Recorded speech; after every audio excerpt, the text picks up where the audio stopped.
Hello, this is Julian with Coffee Reviews, and today we'll be reviewing the Elida Geisha wash processed Panama from Leuchtfeuer coffee.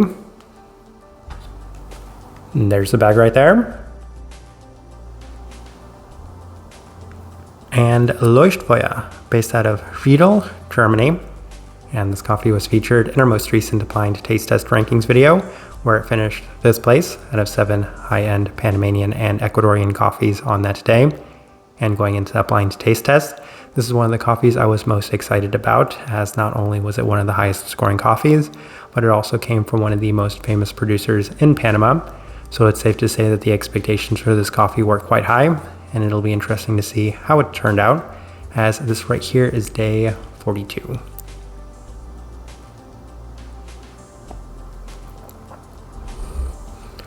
And recipe we went with for this coffee was Leuchtfeuer's recipe, which is a 15:1 water to coffee ratio, brewed at 93 degrees Celsius, about 199 degrees Fahrenheit. And I didn't have too much of a preference in terms of brew method, although we did make the tasting wheel with the V60. So perhaps we should say that maybe there was an ever so slight preference towards the V60 with this one, which would indicate a more medium fine grind.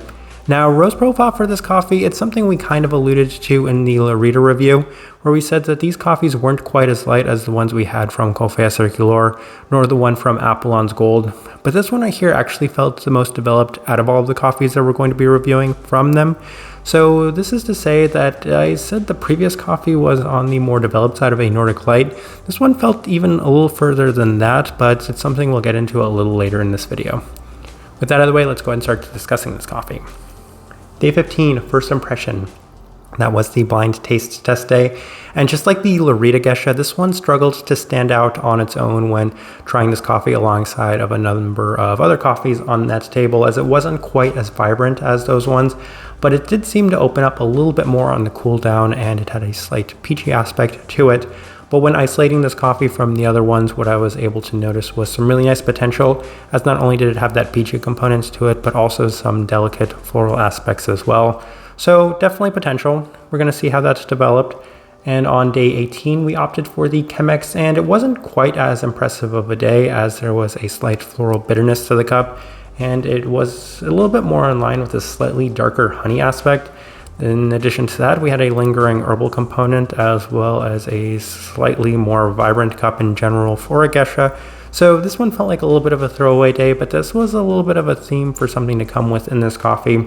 As on day 24, we opted for the April brewer, and it wasn't even quite as impressive through this brew method either, as it was a little bit more delicate in terms of the fruit aspects, but it was skewing a bit more in the citric direction with much more of a fruit bright aspect. Herbal florality within the finish as well, so not entirely sure what to make of this one up to this point. Day 27, through the V60 with Leuchtfeuer's recipe, and this was nice upon the cool down. It was one of the better days that I experienced from this coffee up to this point, as there was this notable honeysuckle-like aspect with an abundance of stone fruits within the finish. Those were some really nice positives to this one, as there was both more of a sugary as well as bright stone fruit, but the cup didn't feel quite as deep, as it felt like that's kind of where it finished. And there's something that I haven't mentioned too much, but it's something I began noticing on this day, something we'll discuss a little bit more later. But day 30, we opted for the Chemex with Leuchtfeuer's recipe, and it does have this consistent theme through it, as it's offering a little bit more of this honeysuckle-like sweetness to the cup with an abundance of florality as well. So as we kind of mentioned in one of the earlier days, there was this darker honey aspect to it, and here we are again experiencing this honeysuckle-like component. It does have a little bit more body and texture than anticipated, especially for being a geisha, especially for one run through the Chemex. And it continues to feel every bit as sugary in terms of the fruit direction. So think a little bit more in terms of those mango aspects to it, but we continue on to day 33 through the V60 with Leuchtfeuer's recipe again. And it's at this moment I just kind of said, it's been a recurring theme, we're going to finally address it, and the cup continued to feel a little smoky. And it's something that I've had previous experiences with this coffee, as the honeysuckle is notable, but it does come out as this ever so slightly burnt popcorn taste, and it's that kind of popcorn jelly bean aspect that I typically associate with honeysuckle. So those two things in general really seemed to focus in and hone in on that one specific aspect of this coffee. It does open up a little bit as it cools down with the stone fruits coming through in a delicate but pronounced sense as the cup remains clean, but it is slightly marred by the smokiness, and that's something that I really took note of on this day. Day 36, a try through the Chemex one more time with Leuchtfeuer's recipe, and I feel like it does have a bit more of the citric aspect, at least in terms of the citric brightness relative to the expectations. Honeysuckle continues to remain the most pronounced characteristic to it, with the brightness mostly being in the brighter stone fruit sense. So I do feel that there's a peachiness to it, but it's not necessarily like a sweeter or softer peachiness, but rather a peachy brightness.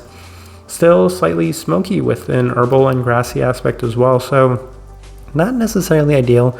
Really seem to kind of be struggling with this one, and the final notes we have is day 39, as I was honestly kind of surprised by the struggles of this one, as the smoky quality has remained persistent throughout this coffee, and it does play an overall factor in the clarity a slight bit.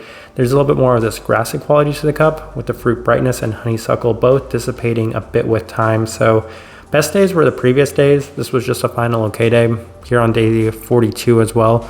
Also some more struggles, as it hasn't quite lived up to the expectations of this coffee, as well as some really nice earlier days. All right, let's go ahead and put up the tasting wheel so you can see what we're getting. All right, and we have one level 5, but it's an important level 5, and it's something that I do want to kind of retract, as we do have the cleanliness level 5. So when I first made this tasting wheel, I was maybe kind of ignoring the smoky quality, but the more and more I've had of this coffee, the less I can actually justify the level 5 in terms of the cleanliness.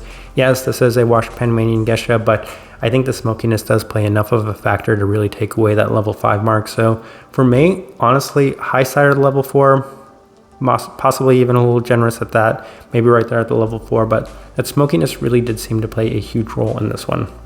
Finish, level 4. Yes, it does have a nice finish to it, although the smokiness is also present there too, so that does kind of take away from it. That smokiness being there at the level 2 really is a big factor when it comes to washed Panamanian geishas, as it's really going to play a huge role in just the overall enjoyment of this coffee. Sweetness, level 4. Yes, so this one had plenty of sweetness to it, most distinctly and specifically going to be in terms of that honeysuckle direction. As I kind of mentioned, that's where I was getting the vast majority of the sweet aspects to it, as it didn't really seem to have as much depth. The fruit sweetness that's present within this, if we're just kind of focusing on the fruit sweetness, probably looking at a level 3, but since we're focusing on the entirety of this coffee, I can justify a level 4, though it's not necessarily the most strong or pronounced sweetness at that level 4 mark. Florality, level 4. Yes, and I would say the most defining factor in this one is that honeysuckle-like component that I picked up on very early, and it seems to be a theme throughout, as it's quite nice. I do like that, especially when it is in a little bit more sweeter of a manner. I just wish that maybe it was a little bit more focused and lacking in terms of other areas. Stone fruit, level 4. That's another generous one. I would say that there's enough of that fruit brightness to justify it being there at that level 4 mark. But outside of that, the sugary aspect to it isn't quite enough to maybe justify any sort of higher mark, but it's got good definition, at least, that you're able to experience both of those two things in somewhat notable manner from time to time. So level 4, I feel like, is a good measure for it. And another part of that is that the citrus fruit ended up at level 3. I don't think that there's any sort of citric component to this one. It actually lists elegant florals and ripe peach. Those are the only two things that are listed on this one, but I was able to experience just a little bit more. I mentioned that there was an ever so slight grassy and herbal quality to it, which is demonstrated in both the savoriness, the spice, but most specifically that citric component to it. So a little bit more, but not necessarily things that I do enjoy from coffee in general. Acidity, level 3. That one maybe is a little bit surprising because it's something that I've been focusing on a lot, specifically that being the brightness that is present within the fruit components of this one.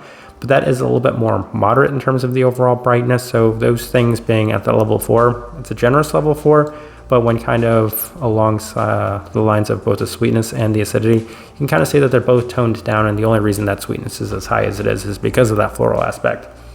And then two more things worth discussing. We've briefly mentioned it, the smokiness.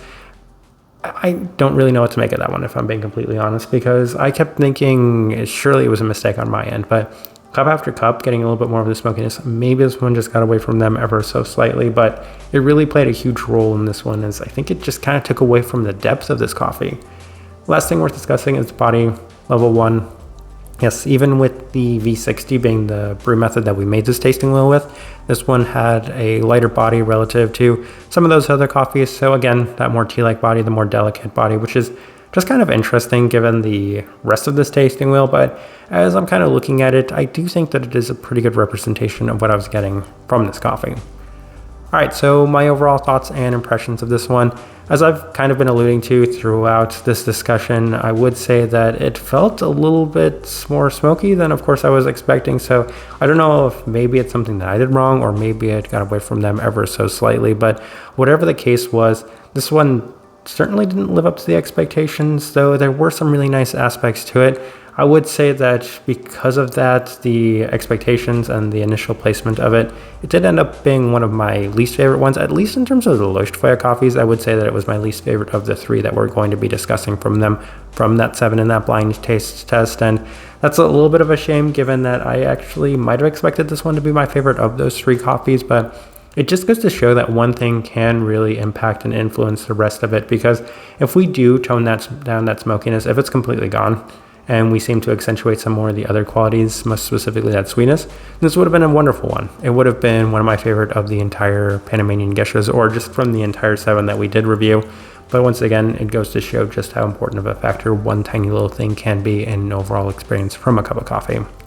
The type of person I would suggest this coffee to, it gets really tricky, because once again, I don't know if this is actually what they were going for or if this was a little bit of a one-off. But if this is what they were going for, then maybe not quite as delicate, maybe not quite as subtle, maybe not quite as light as some of the other Panamanian Geishas, but still offering a fair bit of that clarity, a fair bit of the sweetness at the same time, kind of giving you two things specifically that, of course, going to be the interesting stone fruit aspects to it, as well as that honeysuckle-like florality and kind of coming in that slightly burnt popcorn taste, which I imagine that some people like. I do like the honeysuckle. I just wish that maybe it didn't come alongside of that smoky quality.